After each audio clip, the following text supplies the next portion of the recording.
Sir, it is 6 o'clock. Can we start the session, sir? Good evening. A warm welcome to all of you to the webinar series hosted by Advocates Association Bengaluru. We have with us today Mr. S.N. Prashant Chandra, advocate and alternative dispute resolution practitioner. Sir, we are happy to have you with us today. Welcome to the webinar. Namaste. Now I would like to introduce our today's speaker, Mr. Prashant Chandra S.N. is practicing as an advocate since 1987. His areas of practice and expertise includes civil laws, writs, and alternative dispute resolutions. He is a partner at Law and Option, a law firm located in Bengaluru. Mr. Prashant Chandra is a certified mediator at Bengaluru Mediation Center, presently coordinator for Bengaluru Mediation Center in pre-institution mediation. As a trainer, Mr. Prashant Chandra is training advocates and judges all over India. He is actively involved in the activities of Advocates Association Bengaluru and instrumental in conducting systematic computerized election process to Advocates Association Bengaluru elections since 2009. He writes articles regularly on mediation, Commercial Courts Act, etc. He also owns a YouTube channel, Era of Alternatives, which has become very popular for alternative dispute resolution among the advocates fraternity. He is presently writing a commentary on the Commercial Courts Act 2018. Sir, on behalf of Advocates Association Bengaluru, I extend a warm welcome to you. Thank you. Before I hand over to you, sir, I would like to mention that today it is not just a presentation, but indeed it is going to be a mix and match of a presentation and an interactive session. So we would have more, we would expect more interaction from our participants. Over to you, sir. Thank you, Vikram. Namaste. Good evening. At the outset, I thank the Advocate Association Bangalore, its President Sri Ranganath, Secretary Gangadharaya, Treasurer Shivmurthy, and all the office bearers, and in particular Mr. Trivikram, for giving me an opportunity to share this in this webinar. I too have been participating in this webinar. It has been conducted very well, very disciplined manner, and it has also got accolade from all over India from the fraternity. So when Mr. Vikram asked me about the webinar to be done by me, I thought of this subject because I had seen from the list of the webinars done so far in this association, probably it is coming to nearly about 80 or so now, this subject has not been touched directly. There was one speaker who spoke about commercial courts. One other speaker spoke about mediation and advocacy. And another speaker spoke about pleadings, preparations for a trial. That's what it was done by Mr. Ravi Shankar, if I'm right, Dr. Ravi Shankar. But they are all on different subjects, and I'm now dealing with a subject which is probably new to us in India. And therefore, I thought of this, and I again thank Mr. Vikram for having allowed me to choose my subject. Thank you, Vikram. Yes, sir. Now, coming to the topic of the day, it's the pre-institution mediation. It's a concept which has come to India very recently, and it is not just relevant only for we, the advocates and judges, or the litigants.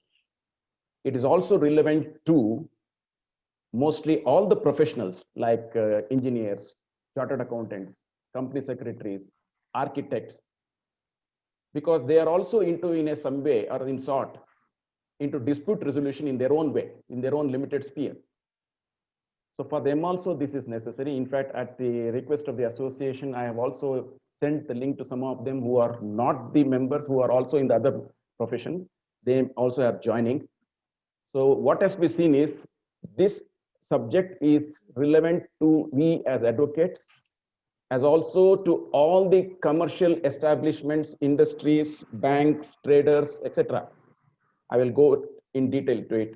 And they are also have to be sensitized because this is a new law and it is compulsory for all of us, and therefore we need to know more about it. So in today's session, I'll be dealing with what is pre-institution mediation, how is it relevant,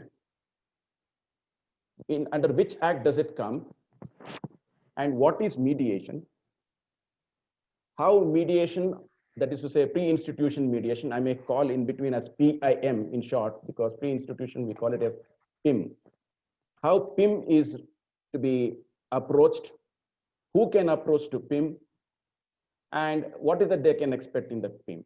And as Mr. Trivikram put it, I'm trying to make it little more interactive by making 2 sessions separately for interaction in between the session. I would be posing one example to you. After that, I'll open for interaction.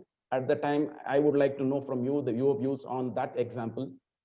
Again, I'll go back to little narration, then come back again for example number 2. At that time, we'll again open it for interaction and we'll know what has to be discussed at that time for that example.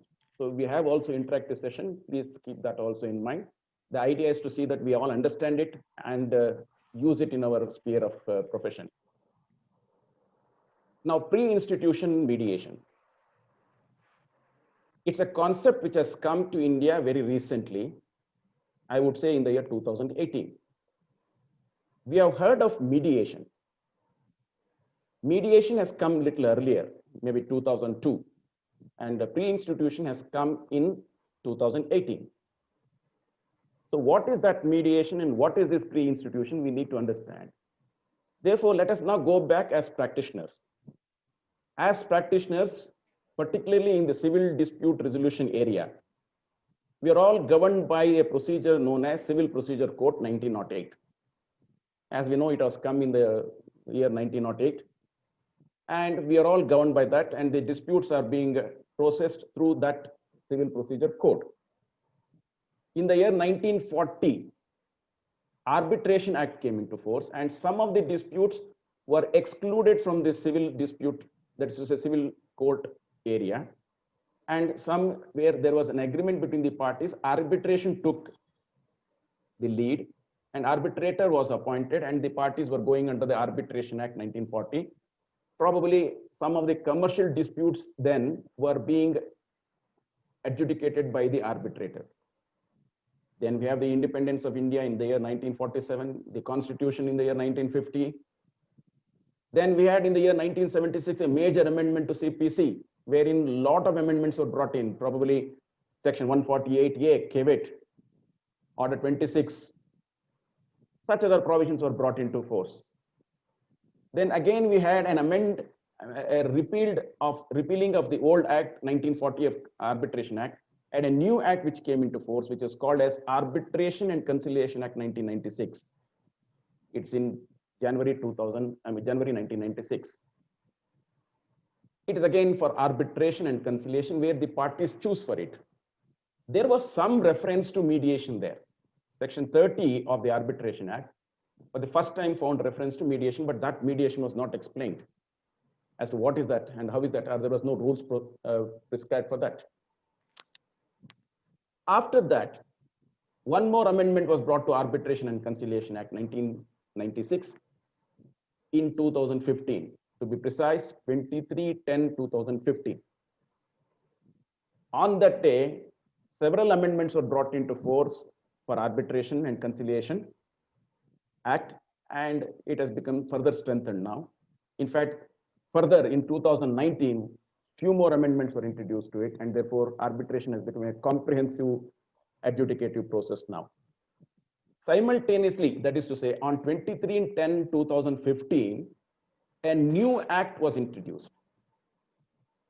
That act is Commercial Code Act 2015. What is this Commercial Code Act, or what is this Commercial Code Dispute? For today's discussion, though I'm not covering Commercial Code Act, it is slightly relevant. Then I'll shift it to pre-institution. In a dispute between the parties referred to under Section 2 of that definition of the Commercial Code Act, there are about 22 definitions. I will deal with it a little later. If the subject matter was 1 crore and above, the word used is specified value. then such dispute will not go to the civil court, it will go to the commercial court. This was in the year 2015. I repeat, any subject matter, any specified value where the value is more than 1 crore and it is between the parties who are covered under section 2. There are about 23 such definitions. Such disputes no more will lie in the civil court. It has to be filed in the commercial court. A separate commercial court hierarchy was designed there. It used to have courts in the taluka level, district level, as also in the high court level as appellate jurisdiction insofar as Karnataka is concerned. In some other charter courts, it was High Court also had commercial court jurisdiction. It also had division bench where it had appeal jurisdiction. So this was Commercial Court Act. All the cases which were pending as on that day in the civil court, which were of the nature of commercial, coming under the definition of section 2, were transferred under section 15 of the act, and those cases started coming to the commercial court. Please note, 1 crore was the subject matter, specified value. 2018, to be precise, 3/5/2018, an ordinance came to be passed. In that ordinance, please note, 2015 is the act, 2018 is the ordinance. The 1 crore specified value for commercial court was reduced to 3 lakh rupees. Number one, that is to say, what was 1, it has come back to 3 lakh now. But the same disputes, commercial dispute. The second major amendment brought in therein was the introduction of a concept called as pre-institution mediation. That pre-institution mediation is the one which we are now probably dealing with today. Some of you are aware of it, some of you are already utilizing it, but it is better that we again understand. And I would definitely say this is a new act and new area, and I'm only sharing my experience. I'm not an expert in this field. There are experts who are sitting before me. Seniors are there, Puttige Ramesh, Satyanarayan Gupta, and Rangarajan, and there are many more who are well versed in the civil law, particularly, and High Court also. So what is this pre-institution mediation? We have heard of mediation. Please note, CPC in 2002 underwent a major amendment again. That amendment for the first time introduced something called as section 89 CPC, wherein 5 alternatives were recognized. They are the alternatives recognized for the purpose of adjudication of the dispute by a alternative mechanism. So that was called as alternative dispute resolution mechanisms. So section 89, if a case is filed already and such case is now in the court, if the judge or the parties to the proceeding feel that this is a matter where there is an element of settlement, the parties could go for either one of those mechanisms, that is including arbitration, conciliation, the popularly known as Lok Adalat, mediation, and judicial settlement. So it is that mediation which is introduced in section 89 CPC, which came into effect from 1/7/2002. Incidentally, it is already 18 years as on today. So any dispute which is already lodged between A and B, at an appropriate time, the judge would see whether there is an element of settlement, and he would refer to the mediation with the consent of the parties, and the parties would go for mediation, and in the mediation they participate and get, if they get desired result, they close their dispute, they end their dispute, final quietus is achieved, and they come back and report to the court and say, we have completed our dispute, we have settled our dispute. For some reason there is no settlement, it comes back and it starts from where it had stopped, and independently from the mediation proceedings, it will continue. There are certain principles in that mediation which made it very popular. Some of them are the voluntariness in the parties, the confidentiality which the mediation proceeding has to maintain, both the mediator and the parties, the neutral third party, the mediator being a neutral third party, so the neutrality. These are some of the concepts which are there, and win-win situation. This is some of the features of that mediation that made it very popular. In short, I would call these mediations which are done after filing of the case as post-litigation mediation, or it can be called as post-court references, court-referred mediation, whatever name. In other words, we know the word pre and post. All these are post. That is to say, there has to be a dispute. It has to be lodged. Then only that mediation can be achieved. That is to say, the parties can be referred to mediation. This is the mediation which we had known. We call it as reference under section 89 CPC. Similarly, there are other enactments which have come now. Consumer Forum has mediation now. That has been amended with effect from 2019. Company Act, there is amendment, and company rules are providing for mediation. All these are post-court references, post-court mediations, or we call it as court-referred mediation, because there has to be an order of the court directing the parties to go, and that mediation is called as court-referred mediation. Now, before I go further on what is pre, let us see what are the areas which the commercial court apply for. Commercial disputes is defined under section 2 of the Commercial Court Act, where it says certain disputes which come under the definition are now called as commercial disputes, and such disputes have to be filed only in the commercial court. I'll name few of them. Bank disputes. Please note the specified value is now reduced to 3 lakhs. So any dispute where there is a dispute between the banker and the customer, that is a commercial court dispute now. Partnership agreements between the partners. It could be LLP or it could be under the Partnership Act. Export-import disputes relating to admiralty. I'm only naming few of them. Carriage of goods, construction and infrastructure contracts, including tenders, agreements relating to immovable property used exclusively in trade or commerce, franchising agreements, distribution and licensing agreements, management and consultancy agreements, joint venture agreements, technology development agreements, agreements for sale of goods or provision of services, insurance and reinsurance. These are some of the few which I am naming now. So in other words, with effect from 23/10/2015, all these disputes, any dispute of this nature, it has to only go before the commercial court. And with effect from 3/5/18, it shall be first tried as a preliminary, mediation should be tried as a preliminary mechanism. That's why it is called as pre-institution mechanism. Why it is relevant, I would again repeat. We would be drafting our contracts for the clients. It may be joint venture agreement, it could be construction agreement, it could be something to do with tender. In all such agreements, now we have to keep this clause in mind or this act in mind, and also keep in mind, because the dispute resolution clause, if it is arbitration, it's one thing. If it is not arbitration, it is another thing, which means we have to be aware of this pre-institution mechanism. Now, in respect of all these disputes where there is a dispute between the parties or differences between the parties, we are not supposed to go to the court directly anymore, with effect from 23/10/2015.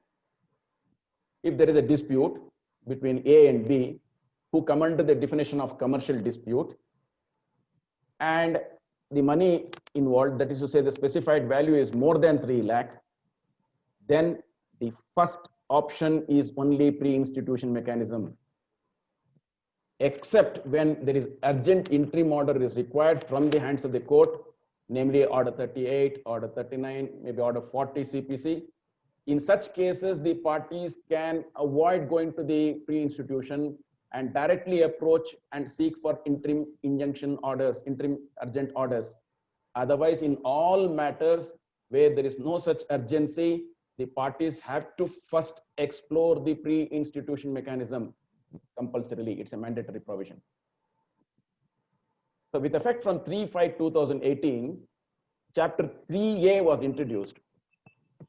Chapter 3A was introduced, and section 12A was introduced, wherein pre-institution mechanism concept was introduced. Now, it starts with the writer saying that where there is no urgent necessity of filing any case requiring interim order, you have to explore the possibility of mediation. So what is this mediation? Where does it happen? How does it happen? I'll try to give you a small presentation, PPT presentation. Let me share my screen where I just try to make it for you simpler.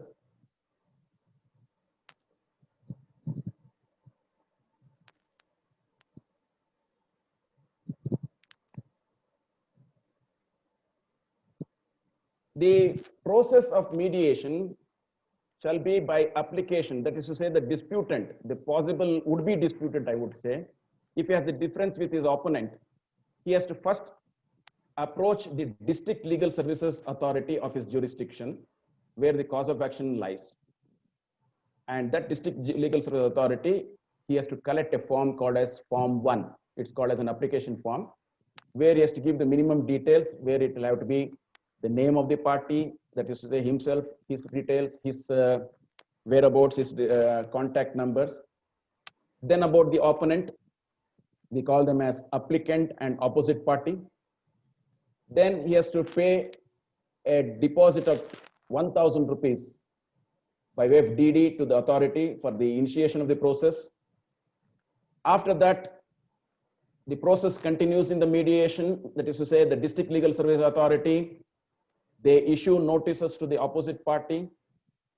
If the opposite party is not served, or if he is served but refused to participate, or he is served but did not consent for pre-institution mediation, then that proceedings, that is to say the PAM is treated as closed and it will be certified as a non-starter by the authority. Then the party, namely the applicant, is free to go to the court, namely commercial court, for filing his dispute, not otherwise. If the party appears, consents for mediation, then it is referred to a mediation. It has a panel of mediators, district legal service authority. One of them will be identified as the mediator for the purpose of that dispute. That dispute will be given a number, PIM number dash points of 2018, 19, 20, so. And that will be referred to the mediation.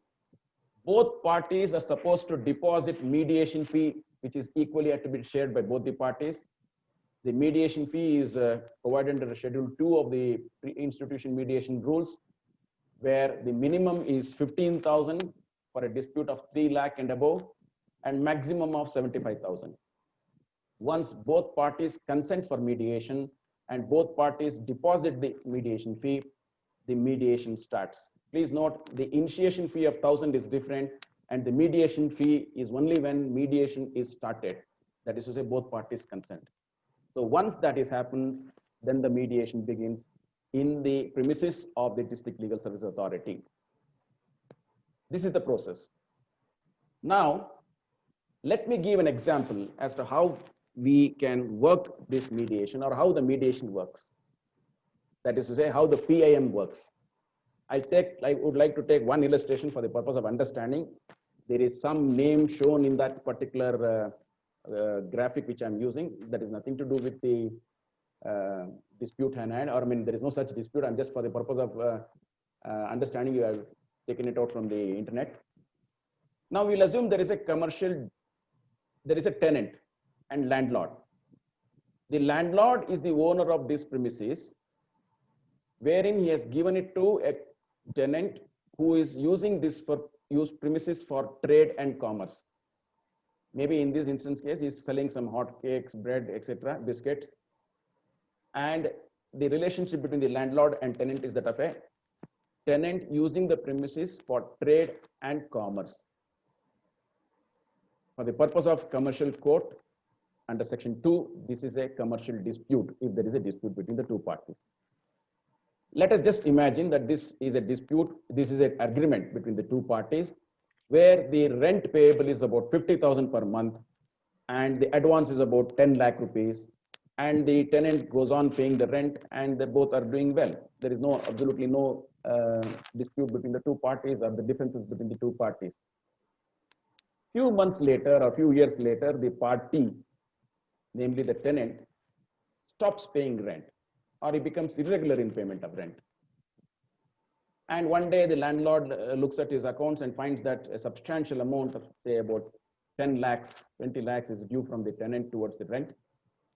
And now the question is, what does he do? Naturally, he has to go to the court. First, he has to, anyway, issue the notice as required under the TP Act, Section 108 notice. That notice is issued. He demands for the balance rent. He asks for the continuation of the rent. And he also asks for eviction of the tenant from the premises. So 108 is to be complied. There is no concession on that. Once that is done and the tenant replies, he disputes, we'll assume that he disputes that there is arrears of rent. According to the landlord, the arrears of rent, just for the purpose of understanding, is about 8 lakh rupees is in arrears of rent. And rate of rent is also disputed by the tenant. He says it is not 50,000, it is 45,000. This is all coming out in the probably the written reply to the legal notice. Business loss is suffered by tenant, therefore he says that I'm not able to pay. I need more time to pay. I'm not in a position to pay because of my present condition, maybe lockdown, maybe pandemic, whatever it is. On one side, the landlord will be looking for eviction plus arrears of rent, whereas the tenant will be looking for continuation of lease plus waiver of the entire rent or concession in some rent. These are the broad areas of dispute or the differences between the two parties. Please note, the relationship between the two of them prior to was very good. Probably after a few years, due to certain reasons, maybe business loss or maybe some other contingency, the relationship has strained because of these reasons, and both parties will be looking for their own interest in the matter to see that they are getting justice out of this. Now, this matter, if both the parties, after initiation of the notice and after the respondent receives the notice under the PM, both appear in the mediation, these are the broad areas of the issues of the parties in the mediation. So what is that the parties will be looking to negotiate in the mediation? Landlord will be looking at unconditional eviction. I want eviction at whatever cost. I don't want any other concession from him. He has to vacate. This could be one area. Or he would be say, maybe I look at some extension of time on fresh terms. He has to pay me extra rent. Today it is 50,000. Maybe he has to pay me 60,000. He has to pay all my arrears plus blah, blah, blah. And maybe I'll give a fresh extension of another 3 years. I'm just giving an example. Now, also he may be saying, okay, I'll give you time. You have to vacate by 2023 or 2025 on a fresh understanding. That is to say, I have to pay this amount and this is the understanding, and if you default, then you should evict immediately, vacate immediately. On the other hand, the tenant will be looking at probably in the negotiation waiver of rent or past rent or maybe concession in the rent because of this business loss he has suffered. He may also be looking at continuation of lease with certain concessions from the landlord. These are the broad things which can happen in the mediation. Now, what are the possibilities out of this? If both parties participate in mediation, there is a third neutral party, namely the mediator, who assists the parties. Mediation is a facilitative process and a evaluative process where both parties will be known or made known as to what is that they can achieve in the mediation. And it could be that at the end of the day, they could arrive at settlement on all issues. Whatever their issues they have in mind, their priorities in mind, they will be able to settle. Or it could be that they may not have any settlement on any issue. Or it could be that partly both of them agree on certain issues, partly they do not agree on certain issues. So it is a part settlement which is possible in mediation. Or it could lead to a situation where It could be that both parties will be looking for a separate contract, which will be independent of this contract, and both parties will be looking for some finality in their dispute.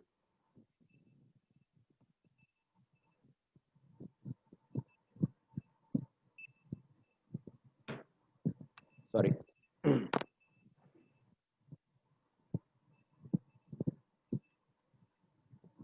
Now, this is about it. Once a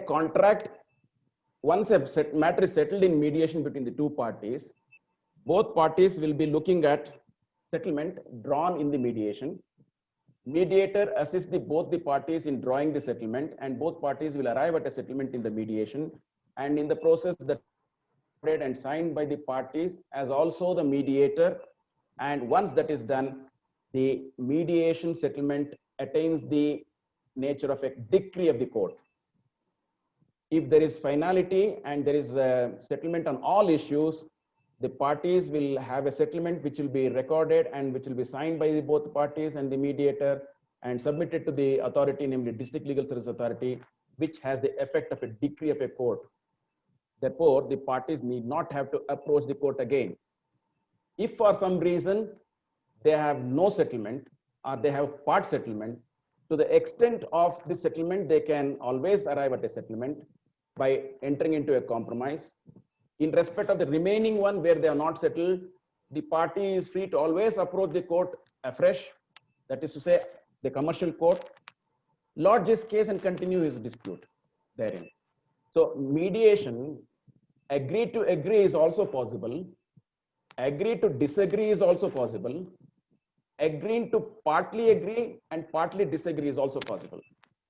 So to sum up, pre-institution mediation in respect of commercial dispute is a must, unless it's a case which requires imminent urgent orders from the court. Otherwise, both the parties have to be compulsorily approaching a pre-institution mediation, and both parties have to find solution there. For some reason, it may be non-starter. For some reason, it may be a starter, but it may not get the achieved result for the parties. Therefore, it's all open. The parties are free to always agree and disagree, and they can say that we will not go ahead with a mediation or a settlement and we'll go back to the court, which means they will continue the dispute in the court. So the earlier concept of see you in court is no longer there now. It is see you in mediation, because first they have to see in mediation, try to resolve between themselves. If not, then only it comes to that stage of see you in court, in the court again. Now on this, I would like to request Vikram to open up the interaction. Yes, sir. On this, any questions on this so far we have covered, sir? On explanation one or on the subject matter which we have so far covered? Certainly, sir. One small request, if we could stop the screen sharing, I'll be able to see the participants. Okay, sorry. Yes. Can we now start with the interactive session rather? All right, I see Mr. Puthige Ramesh raising his hand, sir. We'll start with you today.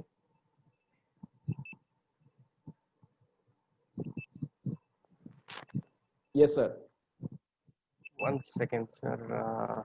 Yes, sir, I have unmuted you.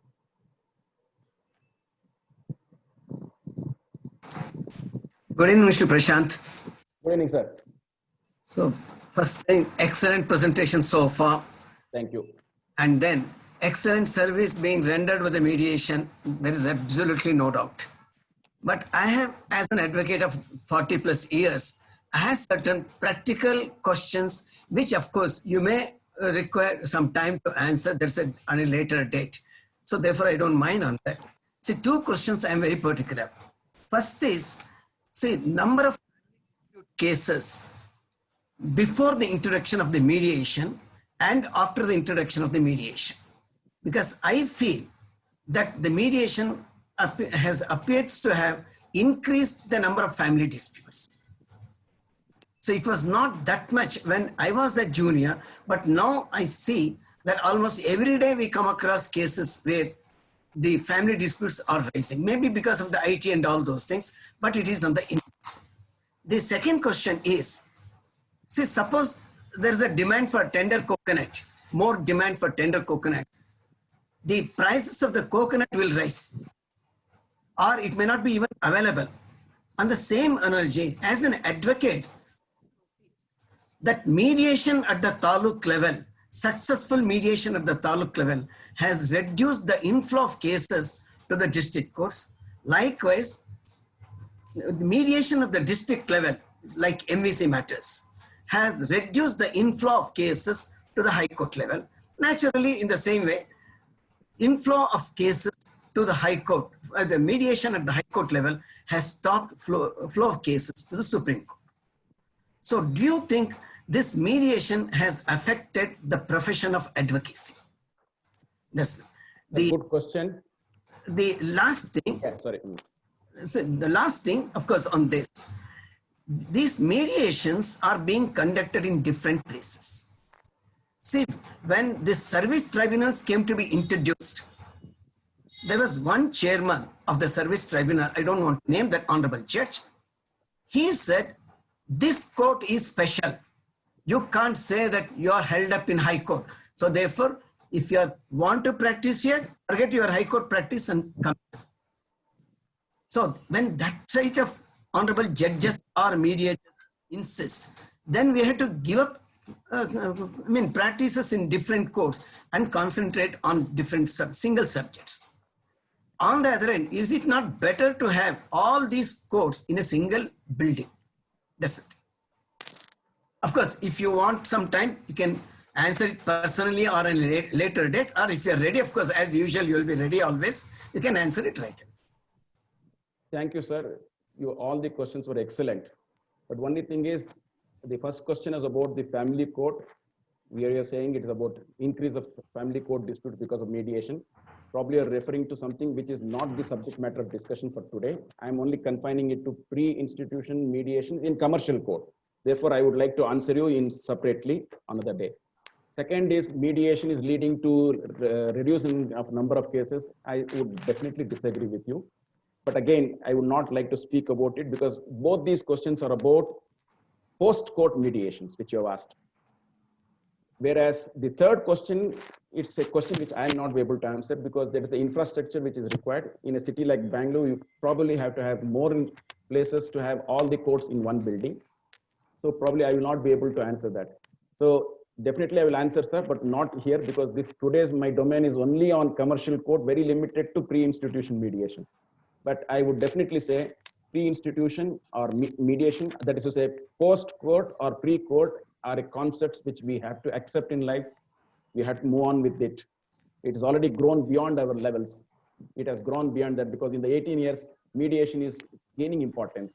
And we have to maybe adopt ourselves to that. That would be my answer for the time being, sir. Thank you. Thank you. Yes, sir. Any other questions, sir? I have a couple of questions, sir. Before I unmute Mr. K.R. Ashok Kumar, I would like to take up a few questions offline. In a specific performance of commercial property, is it possible for PIM? Mr. Chandrasekhar M has this question. It's a good question. See, there is nothing as commercial property in the Commercial Court Act. We have to understand and analyze this Commercial Court Act, particularly the definition of disputes under Section 2. It only defines commercial dispute. It doesn't say commercial transaction or a commercial property. So question is whether the dispute is such a nature that it becomes a commercial dispute. Yes, if yes, then definitely specific performance suit, if it is there, it has to be first tried as a pre-institution mediation in the commercial court mediation. That is a commercial under the Commercial Court Act. Please note, if it is having arbitration clause, it doesn't come here. It excludes. Or if it is not commercial dispute, then it doesn't come here. It's the regular court. So it is very limited according to me. Though it looks commercial, the word is very huge. It's a misnomer. It is actually limited to only those 22 definitions which are given therein. That would limit it to very few, some contracts, some agreements, and some transactions. If it fits within that, yes, that would be my answer. Yes, sir. Ms. CB Purnima has a question. Her question is, do we have to pay twice? That is, thanks for the talk. Do the parties have to pay both while filing and mediation? So is it double time or it is single time? Again, a very good question. There is no concession in the mediation fees. Mediation fee is independent of the court fee. Party succeeds or party does not succeed, he has to pay the mediation fee in the first stage itself before it starts. For some reason, if it is not settled, that is not refunded, and for the court, again, it's a separate fee, which is under the Court Fees Act. A good question. Sure, sir. Before I mute Mr. Shivraj Baloli, I will unmute Mr. Ashok Kumar. Sir, I have unmuted you. You can proceed with your question. Hello. Hello. Yes, Good evening, sir. Good Very evening. good presentation you have given. Thank you. Many agreements comes Yes. whether sale of a immovable property, non-residential property, does it comes under the definition of commercial court? Sir, as I And said the- just now, yeah, please, Yes. please go ahead. Complete your question. And the agreement is not duly stamped. What is the effect before you? Before the mediation. You mean to say before the mediation, pre-institution mediation? Agreement duly not stamped when coming before pre-institution mediation, if you are asking that question, Sir Ashok. Yes, yes, yes. So firstly, there is nothing as commercial transaction, as you said now. As I said earlier before, it's a commercial dispute. So if it is a commercial dispute, it will be entertained in the commercial court. Please note, particularly clause C, 7, agreements relating to immovable property used exclusively in trade or commerce. Then only it comes within the commercial dispute. I repeat, agreements relating to immovable property and used, stress is on the word used, Yes. property used exclusively in trade or commerce. So you may be saying commercial transaction or commercial property, but whether it is used for commercial, trade or commerce, that has to be seen first. Yes. Otherwise Yes. not. Secondly, coming to stamp duty, for the purpose of pre-institution mediation, that agreement will not be looked into. We are only looking at the possibilities of settlement between the two parties. So that is immaterial. But when you go to the court, maybe that is relevant. As usual, it is relevant. So I am only talking of first innings in the two inningses. Yes. Take this as a cricket match with test match. This is the first innings, which is a compulsory match, compulsory innings which you have to undergo, except if you have any interim orders to be taken. The second innings is second. Yes. Please note, when it comes to second innings, of course, that's a separate discussion, not for today. It won't be a 5-day match, it will be a 2020 match. Because commercial court has been brought with certain amendments, certain new methodologies, which will not be like our regular court where, chalega attitude will not apply. That's, of course, it's a different thing. So we are discussing about the pre-institution, which is the first innings, for which the stamp duty registration is not relevant. Hope I've Yes. answered the question. Yes. Two more questions, sir. Yes, Please. sir. Sir, you may pose your question later, sir. We will have to give opportunity to other participants. Sir, one more time, I'm So coming back muting to you. the same question time again. Yeah. Yes, Please. Mr. Shivraj Baloli, quickly. Sir, good evening. Good evening. Good evening. Sir, thank you for a wonderful session, sir. Thank you. Sir, I have two precise questions. Yes. So the first one is, as per the Act, as I have understood, it is mandatory that before instituting a suit, commercial suit, Yes. pre-mediation has to be initiated. Yes. So what if a party does not approaches the pre-institution mediation and directly files a suit, whether the suit is vitiated or it's a curable defect? Or rather, once a suit is instituted, it can be again referred to the mediation. There are two parts to one question. Sir. If somebody bypasses the pre-institution mediation and directly files a case, Right, sir. if he has not filed IA for seeking for interim injunction, then the court will simply refuse it. Please. And it is a rejection. Please note, it is not a dismissal. Right. Something similar to Order 7, Rule 11. Rule 11. Then the party is directed to come back and initiate and explore the possibilities of pre-institution mediation. Okay. Okay. Now, suppose he has already filed an application and that application is accepted and the judge feels that there is no interim order necessary now, however, issue notice, Right. then the court can continue it because IA is a must for filing along with commercial suit. Right. Right. Now, second part of the question is, once having already gone to commercial court, is he prevented from going to mediation again? Am I sir. right? Right, sir. Right. He is not. He can always use Section 89 CPC, come to again the same mediation. The Right. difference is that is section 89 referred mediation. This is commercial court referred Commercial. mediation. So, That's all the difference. Yes, sir. thank you, sir. Thank you. So one more small precise Yes, question is with regard to limitations.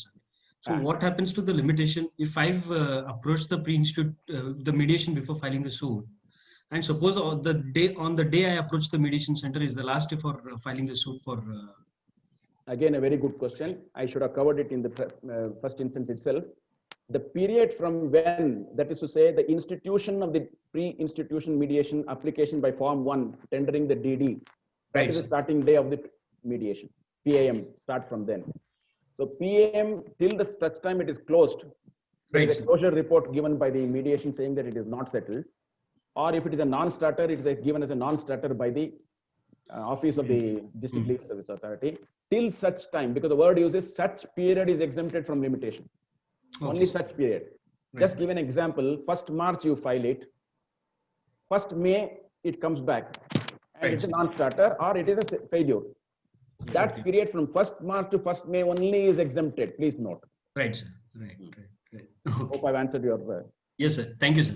Sir, thank you, sir. We have CAMP, arbitration and mediation. I am unmuting that participant. Yes, sir. You may quickly pose your question.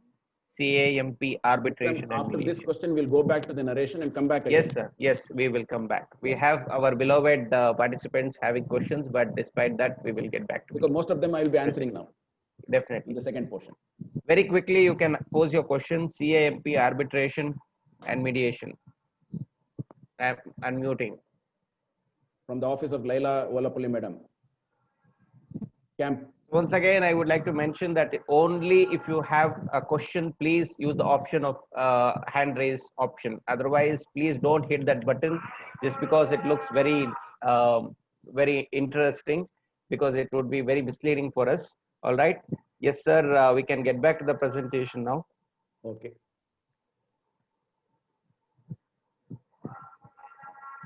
Yes, sir. You may proceed with your presentation. Now I'll come to the other part of the, continue with the what I have stopped so far. As Mr. Balloli just put it, there are two mediations now. One is post-court or court-referred mediation, and one is pre-institution mediation under this chapter, under this Commercial Court Act. Let us try to understand, because most of the doubts which we have will be cleared by that. Mediation is an alternative along with other alternatives in post-court matter. I would call it for short, section 89 CPC. Whereas in pre-institution mediation, the court is an alternative and mediation is primary. That is to say, in court-referred mediation, mediation is a part of the first innings. Whereas here, court is a second innings. Court will not come into picture at all, except, of course, with that exception which I have said.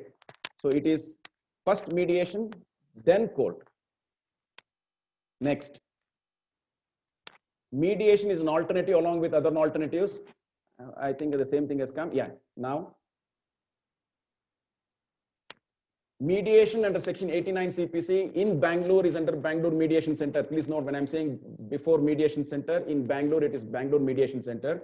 In all other districts and talukas, it will be before the Mediation Center respectively of that place. Mediation under the Commercial Court will be before District Legal Services Authority, the respective District Legal Service Authority, wherever it is situated. If there are two jurisdictions where the subject matter would lie, the party can approach either of the District Legal Service Authority. The jurisdiction for this limited purpose is like under sections 16 to 20 of CPC. Please note that district will have the jurisdiction. Next. Court-referred mediation considers other ADR along with the mediation. That is to say, section 89 recognizes 5 mechanisms, including mediation.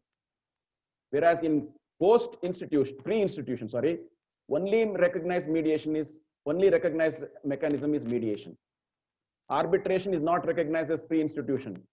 Lok Adalat is not pre-institution. Only mediation is recognized as pre-institution. This is a major shift from 2002 to 2018. mediation under court is optional and voluntary. Here also it is sort of voluntary, but you have to undergo and you have to first explore the possibility of mediation, which is compulsory. The process of mediation, inside the mediation, once the parties agree, there again some amount of voluntariness is there. They can walk out of mediation, they are free to withdraw from mediation, that is available. But it is by only consent of the parties or the advocate that it is referred into section 89. Here it is a sort of a mandatory process where they are both parties, I mean, the way the disputant has to compulsorily go through. I have already said this.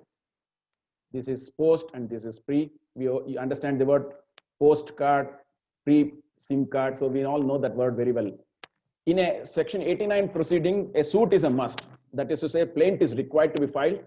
But very importantly, in pre-institution PIM, there is no need to file the plaint. It is only form 1, a simple detail of the applicant, opposite party, subject matter of the dispute, and the amount involved. That's all. It's a simple form for the purpose of the office to initiate notices to the parties. And one more thing which I have to say is, under the present SOP of the High Court of Karnataka, mediation under the pre-institution is being online. That is to say, the mediator also can work from his house or his chambers. The parties also, and similarly their advocates also work or operate from their offices or houses. There is no need to come to the premises, namely the District Legal Service Authority, because of the pandemic situation now. In a section 89, court fee has to be paid depending on the suit valuation, whereas in mediation, it is a fixed fee of 1,000 to initiate, and once both parties agree, it is a mediation fee under Schedule 2, which I said it is 15,000 minimum and 75,000 maximum, depending on the value, that is to say the specific value declared therein. Now, mediation under section 89, it has to be confirmed by the court. If the parties have arrived at a settlement in the mediation center, it has to be confirmed by the court, and the court has to be satisfied that it is a fair settlement, which has to be governed under Order 23 of the CPC. Whereas here, it doesn't go to the court. This is very important. The settlement is signed by the parties in the presence of the mediator, and the mediator also signs, and that is a finality. That will be preserved by the office of the District Legal Service Authority, and that becomes a decree. That becomes a decree. It operates as a decree from the time it is settled, and it is enforceable as if it is a decree of the court.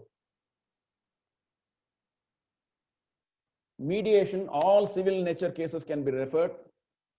Only commercial disputes can be referred to commercial court mediation.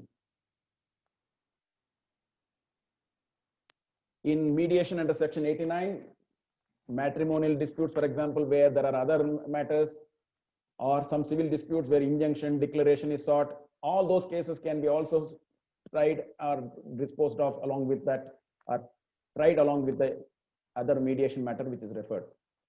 In the case of PIM, it is only such dispute which is referred that can be discussed and referred. If efforts failed, options are limited under section 89 CPC.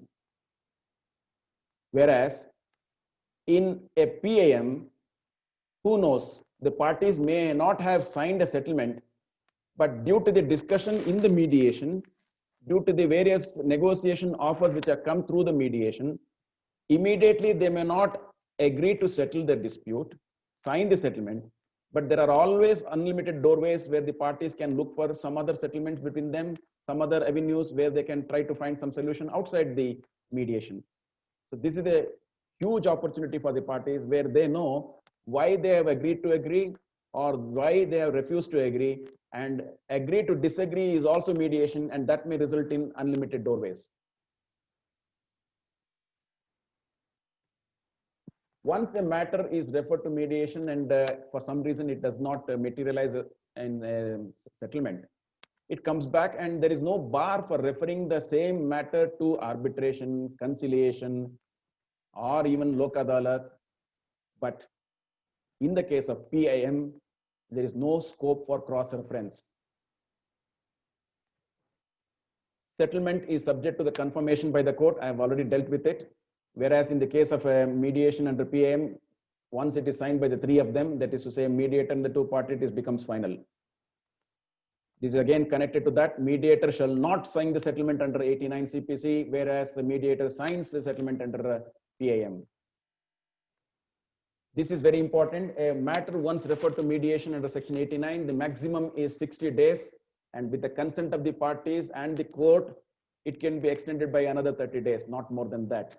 But in the case of mediation under PAM, it is 3 months initially and 2 months by consent of both the parties. Please note, when I say 3 months, it is from the date when the Form 1 is submitted to the Office of the District Legal Service Authority. We call it as DLSA. Not from the date when the mediation starts. It is from the date when the mediation is initiated. And for extension, both parties have to consent. Then only it can be extended by 2 months. Otherwise not. Otherwise, the office has to close, saying that the mediation has not been successful, and close the file. Issue Form 5, we call it. Once a Form 5 is issued, it is a failure report. It has to have reasons there. And once it is given, the parties are free to go to the court and continue their actual dispute. The second innings, I would say. Now, this is about the mediation. And I'll give you one simple illustration. And then again, open up for interaction. The idea is to see that some of your doubts may be cleared by now, and we can focus on the areas where we can try to understand better. This is an example 2. We'll assume A has hired the services of a consultant, B. B agrees for the arrangement and carries on the service of consultancy. Few years later, some serious differences arose between A and B in respect of the consultancy agreement, maybe quality of work, whatever it is. For some reason, A stops payment of consultation fee to B. B quantifies and finds that a substantial amount of 40 lakhs is not paid to him. And that is arrears of consultancy fee. So B is before PIM, and A receives the notice, accepts the notice to participate in PIM. So both B and A are in PIM. And in the process of PIM, A admits the liability of only 34 lakhs and not 40 lakhs. I repeat, the claim of B is 40 lakhs, that's principal. Interest maybe another few lakhs. B says, yes, I agree, I'm due, but it is not 34 lakhs. It is only, it is not 40 lakhs, it is only 34 lakhs according to my books of accounts. I will not pay 40. If you want, you can take 34 lakhs. Now with this discussion, let us proceed further. Now it will be again open for interaction. And with this example, we'll see what could be the possibilities in the mediation now. Let us try to understand from the perspective of A and B as to how this can be resolved in mediation. Then we can probably extend the discussion and start reply to the remaining questions which are not asked then. Okay.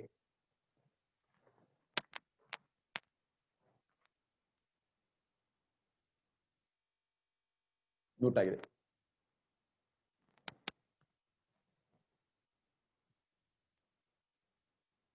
Vikram, you are muted.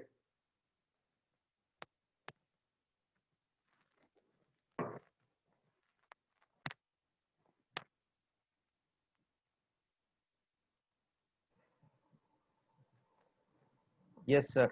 Before we go ahead with the online questions, sir, I would like to read out one offline question by Mr. Chandrasekhar M.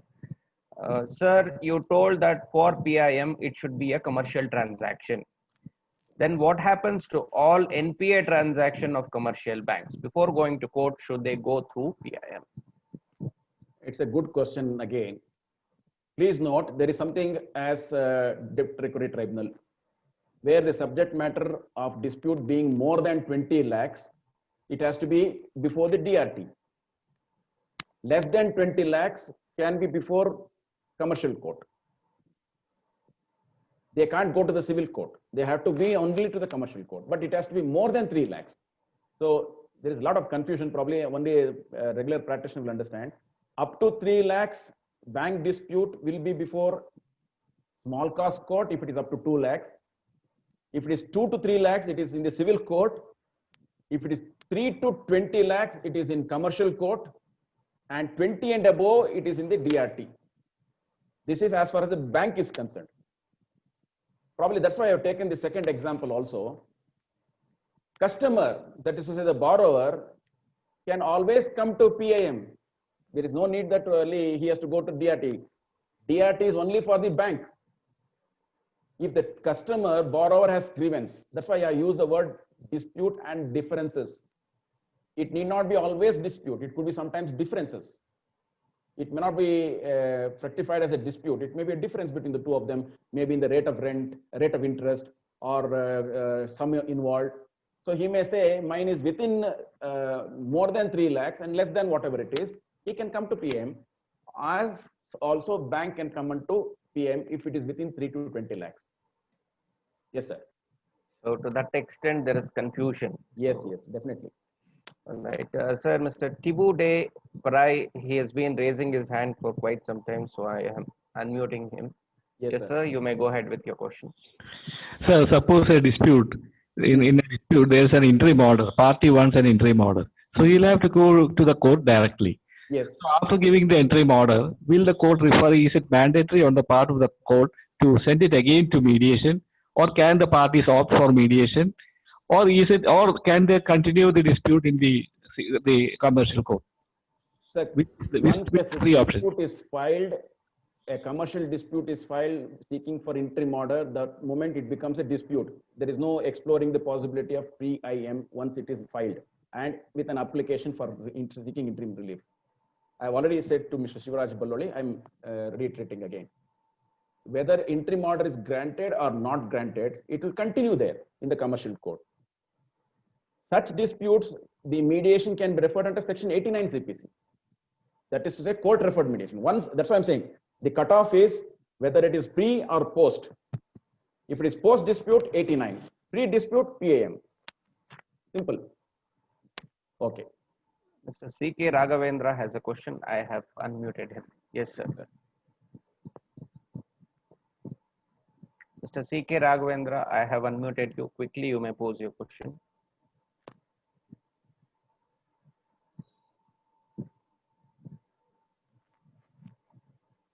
I would repeat again, I would like to reiterate that please do not use the hand raise option just because it looks very, very interesting, because it is very misleading and waste of time. All right. We can go ahead with the next questions. Yes, sir. I saw a couple of our regular participants, Mr. Hari sir, Satyanarayan Gupta sir, raising their hand. Yes, sir. Yes, we will start with Gupta sir. Yes, sir. I have unmuted you.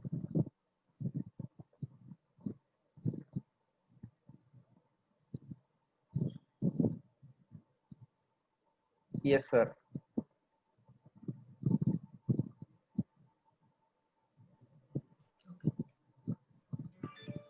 Namaste. Namaste. As usual, you are cool, you are calm while presenting the matter. Thank you very much, Prashant Chandra. Thank you, sir. Now, coming to the subject, who is the executing authority to execute the orders of the forum? Number one. Number two, however, you have partly answered when you are answering K.R. Ashok Kumar, but my question is, that is on the stamp duty, but mine is, if the firm, plaintiff is a partnership firm, that is not registered under section 692 of the Indian Partnership Act of 1932, whether the forum will go and inquire whether this firm is a registered firm or not in a pre-mediation proceedings. Yes, sir. The authority for the purpose of pre-institution mediation is District Legal Service Authority. It is headed by a member, judicial member, who is called as member secretary. So he will be the authority for the purpose of that. And he is not exercising a judicial function. He is functioning as an executive, where he is only to decide as to the process of the application, the clerical work involved, processing, etc. Once it goes to a mediation, then the mediator takes over. Mediation member secretary has no role to play. Once it ends, again, he comes back to picture where he receives it, puts it in a file, circulates the copies to the parties, and that becomes a operatable decree. So that is first question. Second question is about partnership disputes. Partnership disputes are covered under Commercial Court Act. However, the specified value being more than 3 lakh rupees.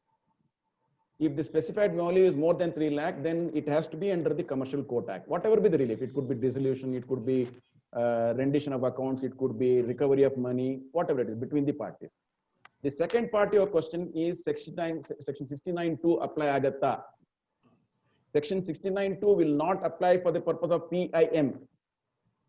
For the purpose of PIM is only to see whether there is a dual relationship between the parties, namely that of a partner. When it comes to court, please note, commercial court is same as civil court. It's a separate court for the purpose of commercial disputes. All the laws applicable to civil courts insofar as partnership, section 69(2) will also apply for commercial disputes because it is the same extension. So in other words, commercial court is a specialized, there is an amendment to commercial court. Insofar as commercial disputes, only that provisions of CPC will apply and all other laws will apply for commercial courts. So it is under that. I'm also indirectly taking this opportunity to answer part of Mr. Puthig Ramesh's question. The objective of the act has to be seen. The Union of India has brought this act to see that there is ease of doing business. Sir, Gupta sir, you started with saying that commercial disputes, namely partnership disputes, if they were to go to the court and if they were to agitate there, it would take how many years, you know it. The whole idea is to see that parties are put into a frame or a place where they are before a neutral third party, try to agree on their differences, try to square the differences and find a solution. If not, you are always there, you can go to the court later. The whole approach is to see that there is investor confidence in Indian economy, Indian business. That's the whole purpose. Ease of doing business. You know, remember the ease of doing a business was 200 plus about 5-8 years back. Now, after introducing of the Commercial Court Act itself, it came down by almost 100 points. And there are other areas also. So the whole idea is to say that the commercial relationship between the parties is retained. They are not fighting, and in the logarithm, in the result, the economy will suffer, the industry will suffer. That's the whole objective. Hope I answered your question, sir. Thank you. Thank you, sir. Thank you.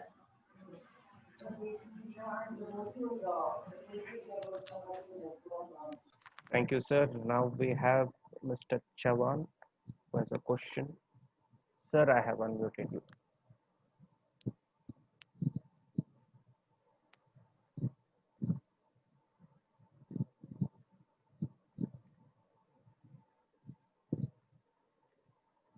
I see this profile with the name Mr. Chavan. I have unmuted you, sir.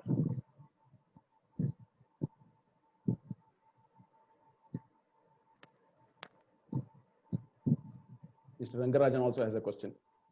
Of course, I will give sir a chance before we wind up today's session, but we'll exhaust other participants who have their queries resolved.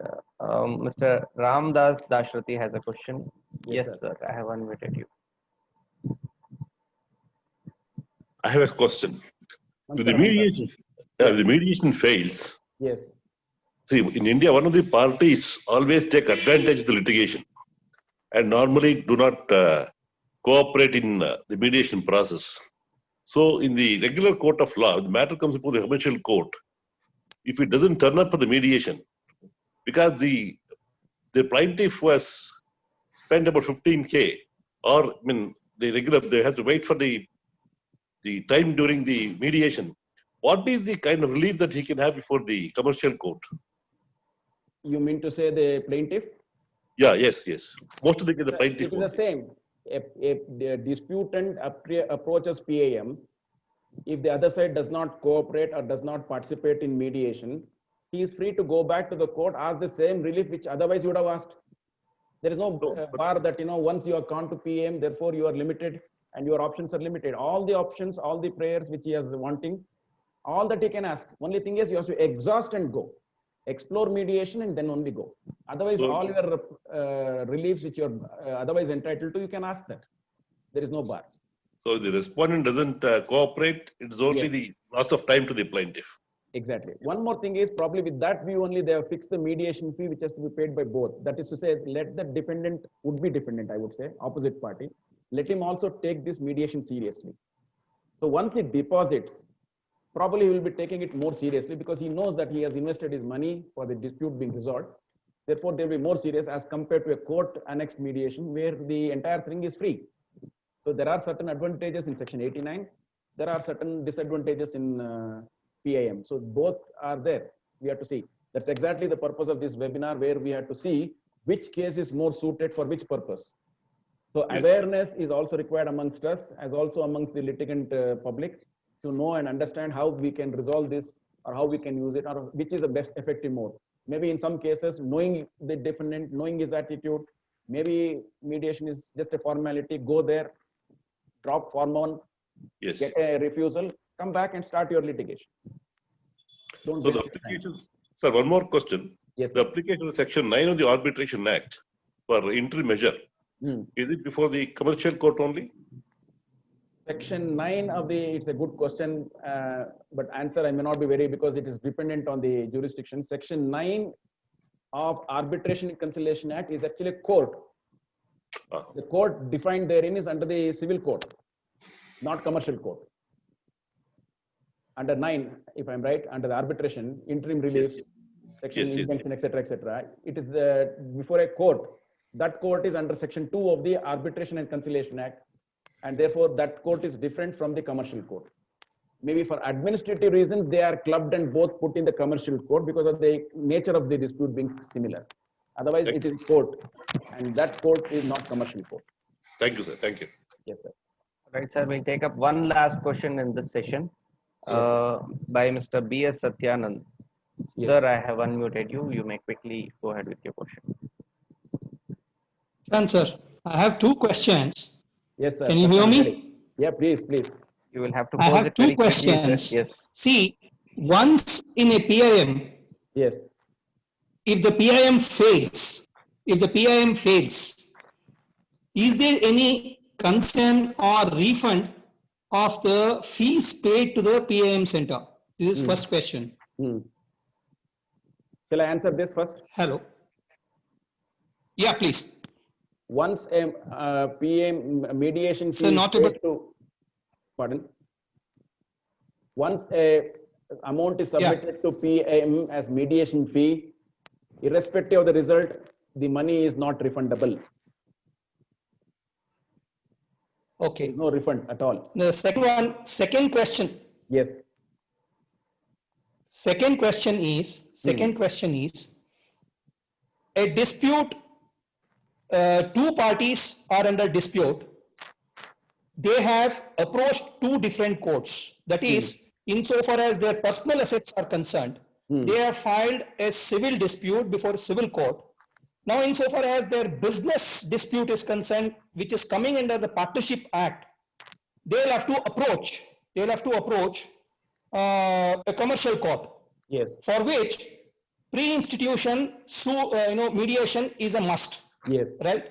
In this mediation, can both the disputes be settled? Question is that. In this mediation of pre-institution, can both the disputes be settled? It's a good question, very good question. The question is whether when the parties are in the process of PAM, submitted themselves Yes. to the PAM, can they also resolve the dispute which is not otherwise commercial dispute? Correct. Not commercial dispute. Correct. Which is pending The consideration answer before could some be other court. Yes, the answer is different because the discussion for both the disputes, the conflict between the two parties, we call it as, will be same because there they are as brothers, probably. Here they are as partners. So in one way, both are common. But when it comes to settlement, the settlement in PAM has to be limited to only commercial dispute.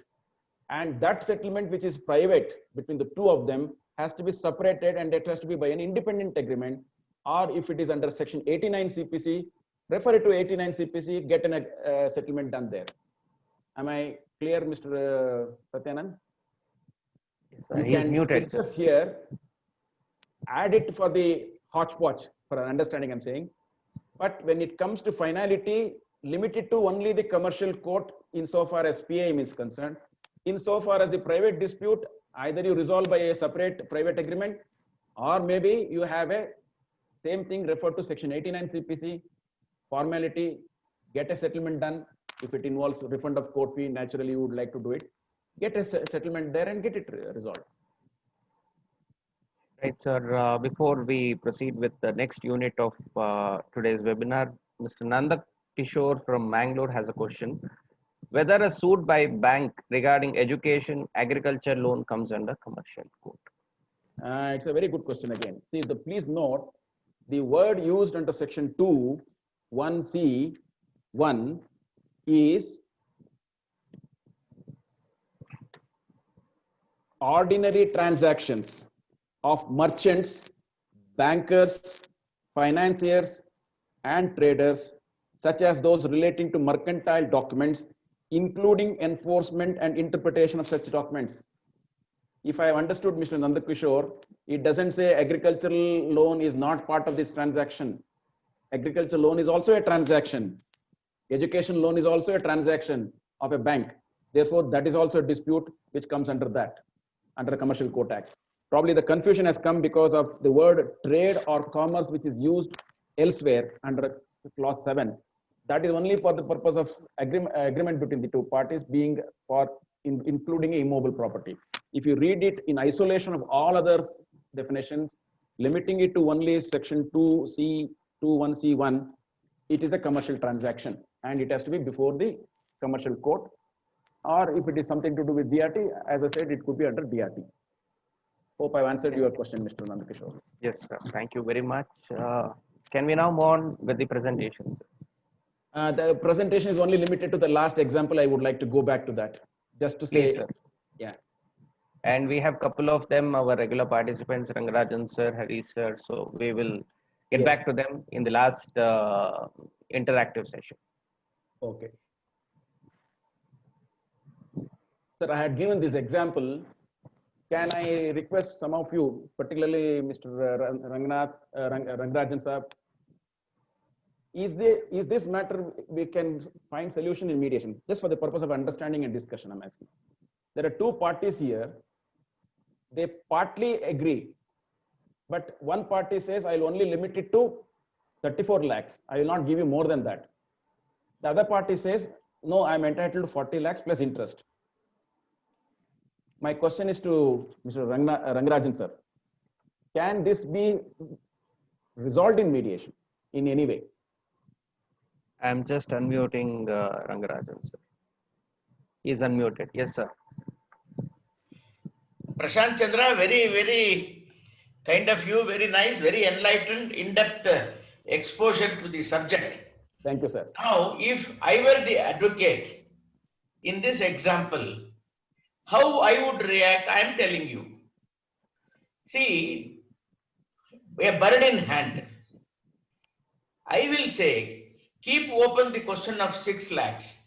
Let me have a decree for 34 lakhs and walk out, which I can independently execute and recover. And without prejudice to this, I reserve my right to recover 6 lakhs by other means of legal procedure. You're perfectly right, sir. That was my view. I wish you had a different view so that we would have debated. It is possible. Yes.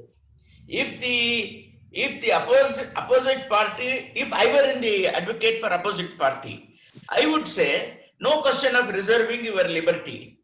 Either you settle for 34, do not settle for 34. If you want anything beyond 34, no, I am not agreeable. In that event, what would happen? The plaintiff would lose even 34 lakhs. So the wiser counsel should prevail on him. He must very intelligently take a decree for 34 lakhs, execute it, recover money, reserving his right without prejudice to his right to recover the balance 6 lakhs. Thank you, sir. This was my view, and your view also has certified that my view is right. So I'm happy that, I'm in line with you insofar as understanding of mediation. I'm only trying to say there are variety of solutions possible. I would like to only end with this. There are variety of solutions possible in mediation. That's why I started saying that agreeing to agree, agreeing to disagree, partly disagree, all is possible in mediation, reserving your liberty. So you have always your liberty to go to the court. Maybe you have to word it in such a way. Or it could be a situation where for all purpose, the PAM fails, where the party A says, I'll give you 34 lakhs, but no need for you to say it is settled. Just receive it on account.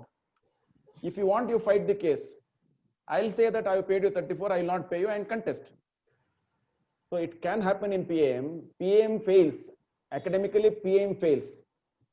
Statistically, PM fails. But the parties have got maximum relief in the mediation with liberty, which is always there. Instead of fighting for 40 plus, they're only fighting for 6 plus. Who knows, the party B may not even go to the court because he is more interested in commercial interest of between the two of them, not in getting a decree, which is probably on paper after a few years. So any other questions are on this? Otherwise, from my side, it is completed. I'm only trying to say this is a forum which we have to now exhaust, and the awareness is important. I hope I've been able to convey my views through this webinar, where I'm saying that the time has come where we have to now look upon Indian litigation system in a different way. Concept of pre-institution mediation is a game changer, and the way we look at disputes has to change. And the advocacy has to also develop now in different ways, where probably we as advocates, as Mr. Rangarajan rightly put it, be wise in taking what comes to us today, rather than reserve it to a day when we may not even get what we had been assured earlier. So a separate bar, I'm only continuing from where Madam Sushila had stopped on that webinar. A separate advocacy is required. A separate mindset is required, where advocates have to be open to pre-institution. And this itself is a skill by itself. And this skill can always grow. And the youngsters particularly, they can catch on this, and they can always keep their option of litigation later, so that they also have the experience by then and they can also litigate later. So any other questions, Mr. Vikram? Otherwise, from my side, it is over. I request you to stop the screen share option so that I'll be able to view the participants. I have lower all the hands on the Zoom app. So I would request you to freshly hit the raise hand button only if you have a question. All right. Yes. Yes. We see Mr. Satish. Yes. Raising his hand. I have unmuted you, sir. You may quickly ask your question. Good evening, Satish. Sir, am I audible to you? Yes, yes. Definitely. Sir, it was a fantastic session. It was a fantastic interaction from you. Thank you. I'm Satish Kurtarkar, practicing advocate from Bangalore. Yes. Sir, I have two small questions. Yes. The first question is, it's a commercial dispute. And the plaintiff has initiated a money recovery suit against the defendant without going into PIM. Maybe he is unaware. He has directly filed it in civil court. And it is definitely more than 10 lakhs rupees recovery, example. And it's a commercial, of course, commercial dispute. Now the court has accepted admitted the suit, and now the summons issued to defendant, and defendant has filed a written statement, and the written statement, he has taken the contention that it is a commercial suit, so it has to go to PIM. Now the matter is, the case is rejected. Now he has paid a good amount of court fees. What is the fate of that court fees? What plaintiff has paid? That is point number one. Point number two is, Mr. Satyanarayana Gupta has asked you one question. Who is the executive? I shall come to the second question a little later. I have some doubt on this. Please clarify. The suit is filed here, and it is actually a commercial dispute. It is dismissed, you said. Dismissed means? It is not dismissed. The defendant has taken the contention in the written statement that it is not maintainable. Okay. Because it is a commercial dispute, it has to go through PIM, mandatory. What now has the court done? Court held that it is not maintainable. The dispute is not maintainable. dispute is not maintainable, the suit is not maintainable, dispute is not maintainable. Now it has And- to go and through rejected PIM. and rejected Now this court petition. fee, what is the fate of court fee paid by the plaintiff? No, firstly, I think the order of the court rejecting the plaint is not correct because this is a case which was otherwise had a jurisdiction in the civil court. By virtue of the coming into force of the new act, it has to be transferred under section 15 of the act, and this becomes a dispute under commercial court. So it can be transferred. It should be transferred under section 15 of the Commercial Court Act. That's all. So court could not have gone ahead and dismissed it. Secondly, PIM would not arise because parties have already filed a litigation. And there is no interlocutory application for dispensing PIM. Sir, I assume that this is a dispute which was filed earlier to 2015. No, recently, 2019. Oh, then the party has made a plaintiff Mistake. ought to have filed it. Oh, then it changes because It ought to have been filed under PIM. it had to be firstly PIM. Yes. He has not filed PIM. He has directly come to this court. He has not sought for any interim injunction. True. Then the court is right in rejecting. It cannot dismiss. Please note there is difference. It can Okay, only rejected. reject. It can only reject, not dismiss, because his rights Now, are still there. what is the reserved. fate of court fees, sir? Court will have to be refunded because it has to be 100% refund. Okay. It Then has to be second refunded. question is, who is Yes. the executing authority? Who is the executing authority of the decree given by PIM mediator? Sir, once a decree is passed, Order 21 CPC. Civil court ಅಲ್ಲಿ ನಾವು ಏನು ಡಿಗ್ರಿನ ಹೇಗೆ enforce ಮಾಡ್ತೀವೋ same procedure for this. ಅಲ್ಲ ಇದು ಯಾವ court ಅಲ್ಲಿ ಹಾಕಬೇಕು ಅಂತ? It is a civil court which has the jurisdiction. Please note, section 16 to 20 of CPC regarding jurisdiction applies for commercial court also. Commercial court ಅಂದ್ರೆ ಇದು ಬೇರೆನೇ ಅಲ್ಲ. It is also CPC ನೇ same provisions. Certain provisions are extra for commercial procedures, commercial disputes. Otherwise CPC. So when you say commercial court, it is actually CPC plus Commercial Court Act. So for the purpose of Order 21, executing the decree, it is the same court which otherwise has jurisdiction under section 16 to 20 of CPC. So that court only we have to approach. Just to add on, we had one presentation by Mr. C.K. Nandakumar on applicability of Civil Procedure Code on commercial courts. Sir, you may just have a look at that video as well. Correct. Mr. Manmohan Devegowda has a question. Yes, sir, I have allowed you to talk. Sir, good evening, Prashant. Good evening. Sir, ನನ್ನ question ಏನು ಅಂದ್ರೆ ಇವಾಗ PIM fee ಕಟ್ಟಿರ್ತಾರಲ್ಲ both sides. Suppose in the event if it results in a settlement, like arbitration award, ಅದರಲ್ಲಿ cost ಗೆ the year market in the award itself. Is there any such provision for year marking the payment of fee which is made by the successful party for being refunded? There is no such provision here, probably because of this reason. Arbitration award is an adjudication. Yes. Here it is not an adjudication because the parties are arriving at a consensus by themselves. So the fee is not to be added as a cost. It is to be borne by them because all that will be part of negotiation when they discuss. Okay. There is no such. Okay. Thank you. Thank you. Welcome. Mr. C.K. Raghavendra, again, he has raised his hand. I have unmuted him. Yes, sir.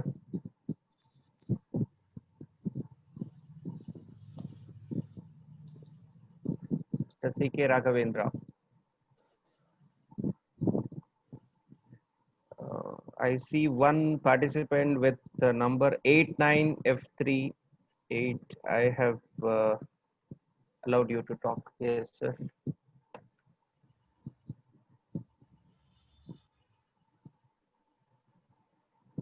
Hello. Yes, sir. ಹೇಳಿ ರಾಘವೇಂದ್ರ ನಮಸ್ಕಾರ ಹೇಳಿ. Hello. ಹೇಳಿ ಮಾತಾಡಿ ಕೇಳಿಸ್ತಾ ಇದೆ ಹೇಳಿ. Sir, this is Mallikarjun, not Raghavendra. Okay, Mallikarjun. Sir, very good evening. The presentation is very extraordinary and well suited for the situation.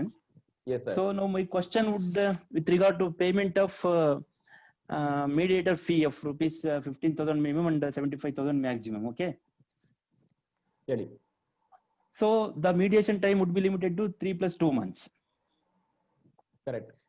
Suppose if both the parties are paid the mediation fee equally, what would happen in the real sense? First, the parties would come to the advocate say for example plaintiff, they are filing mediation application in forum number 1. So when they appear mediation, suppose successfully settle the mediation, the party would have rejected to pay the advocate fee. Okay, what you have done, the Mr. Advocate, everything is done by the mediator. You are not even filed a suit, so that we will not pay the fee. Even otherwise, a meager court fee, meager advocate fee would be paid. Then it would be certainly amount to loss to advocates. The next part is, suppose if the mediation fails, then party already paid the mediator fee. Then again we have to go to the court and we have to file a suit, conducting the case, argument, cross-examination, deposition, documents, everything is there. So advocate probably would contest the matter 3-4 years. Only for 5 months, mediation would be 75,000. Whereas in district mufsil courts, even for conducting the case for 5 years, they are not even paying the 25 pieces. Then it would be certainly lost to the advocates. What is the use of mediation then? Your doubts are very natural. That's that doubt is also there in every person's mind. That is to say, every advocate's mind. But I have no answer for that, because the authorities who have fixed the fees, they have fixed it because of some reasons. I'm only saying the days have come where the clients also recognize the services of advocates in mediation. Maybe it is time it is extended to all over India. It is a new concept. Even clients say, sir, for your work which you have done in mediation, we'll pay you. We'll recognize that. It is not easy. Without an advocate, it may not be easy even in mediation. It may be a friendly atmosphere. It may be a very congenial atmosphere. Mediator is a neutral third party.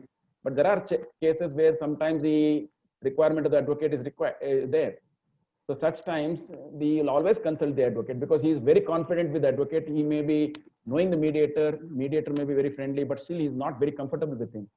So there are people who recognize your services even as a mediator. As an advocate in mediation, and they recognize it and pay it. The quantum I'm not here to discuss, because 75,000, it all depends. It could be more in one area, in another area it could be less. So it depends on the subject matter. That would be my answer. Thank you so much. Before we wind up, we'll take up one last question by Mr. Prashant Areguli from Dharwad Bar Association. Sir, I have unmuted you.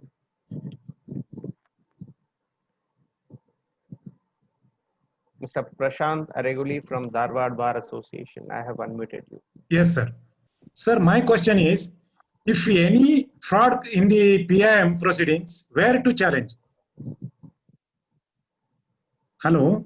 Yeah, I got the question. I understood the question. I'm need time to understand as to what is the reply. Please, what would happen if it is a fraud? I'm generally asking you. Let us force. Forget the PIM. Let us forget the PIM. Any force agreed to have some agreement between the two of them. Please. Whether it is enforceable in law? No. Same thing. If it is not enforceable, I think under section 23 of the contract, if it is opposed to principles of public policy, it cannot be enforced. Court also is there here. Finally, executing authority is the court. Just because it is in the PIM, it doesn't mean it gets the sanctity of the court or the authority. If it is a fraud, it's a fraud even otherwise. Of course, your question raises a very important aspect. The role of a mediator is very, very important here. He has a very important role to play. The parties may try to create fraud, but the mediator should not yield to that fraud or become party to the fraud. He has a greater responsibility here. As you put it rightly, in a court, in a mediation under section 89, it is the court which finally looks into the settlement. If it is acceptable under order 23, only it accepts. Otherwise, it is a fraud. If it will not accept it, it will not be enforceable decree. Here, the same responsibility is given to a mediator. So mediator has a higher responsibility, greater responsibility, where he should not be a party to it, should not yield to it. But the rules are very limited. The law has to still grow. There has to be a lot of amendments, empowering the mediator to say no at a point of time. As of now, he is only a signatory to that. So you are right.